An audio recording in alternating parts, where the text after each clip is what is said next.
All right, welcome back, and thank you for staying with us. I know you're just interested to find out how you can get involved and make a difference and help out with the Georgia Coalition to End Homelessness, which I think is everybody's concerned, and we all know in these times that things are not good for people that never expected to be in this position. And so tell me about, what's happening with that and what people can do.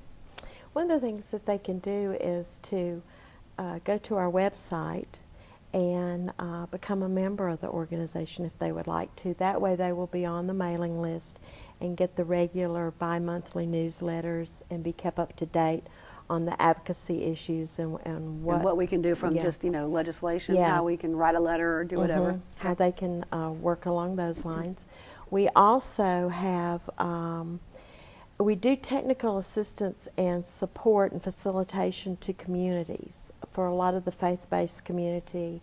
And anything that they want to do, we have the training and support to help them do that. Financially, we can't do it. We don't have a lot of financial support, but we can assist them in finding out where the dollars are if they need support, or suggest creative ways for them to do fundraising type of the things that they would like to do. We also have we've started a program for we've started two brand new programs now. One is for the youth, because we have so many of them, children that are in a homeless situation, that funding sources don't provide for extracurricular activities. So we're starting a scholarship fund so that when we have a senior in high school, they can participate in the graduation and in the senior activities, which is extremely important to a child. If a child is gifted in sports or gifted in art or dance, we want to be able to provide classes for that. So we are... Do you do this for the working poor? Is it just homelessness? It's just the homeless right now, because we have such a large number right now in the state of Georgia. If they're homeless and they're going to school, how does that work? They go from their shelters to their schools. They can remain in the same school. I see. That if it's deemed that that's in the best interest of the child.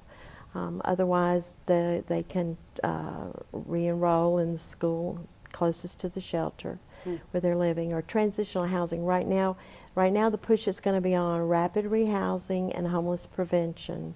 So we should be able to keep the children in a more stable environment, and their school setting is very important, or their daycare setting, where they're located at that point in time. And then so that scholarship fund has started, and we're looking for people who would like to help support that.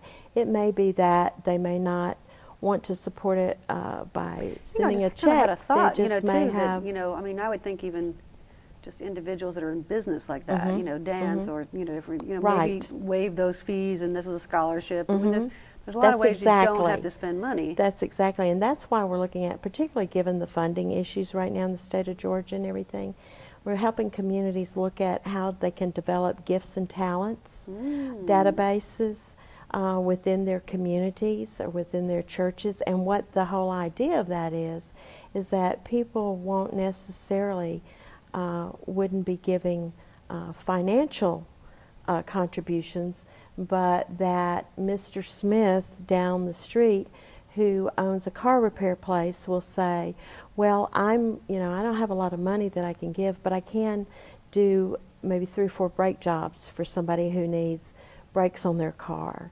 Or even so training, I would think, a young, man like that to kind of apprentice, because then that becomes a skill that they can, it's not a big job, but those types of things are really life-changing for people.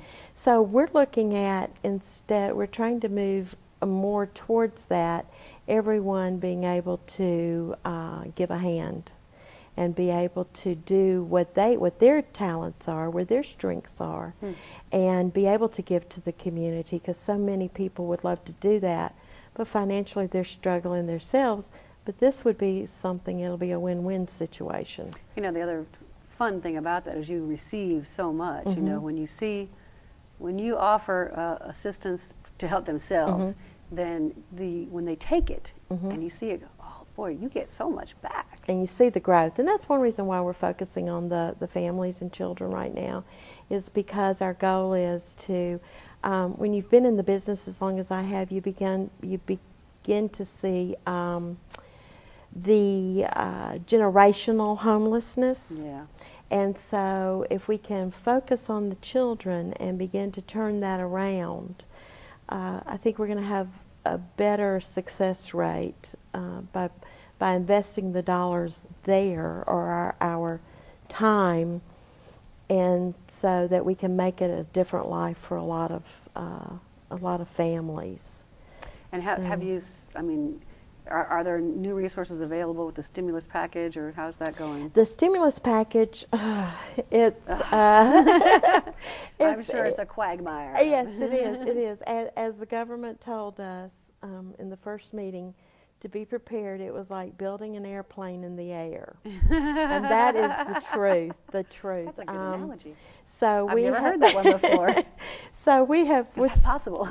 I'm telling you, it's been a... the dollars are just now being able to come out. However, those dollars we find are not for people who have been in a homeless situation for a while. They are for the newly homeless. And if Which, you know, I can kind of see that, you know, you don't want people to go through that. Right.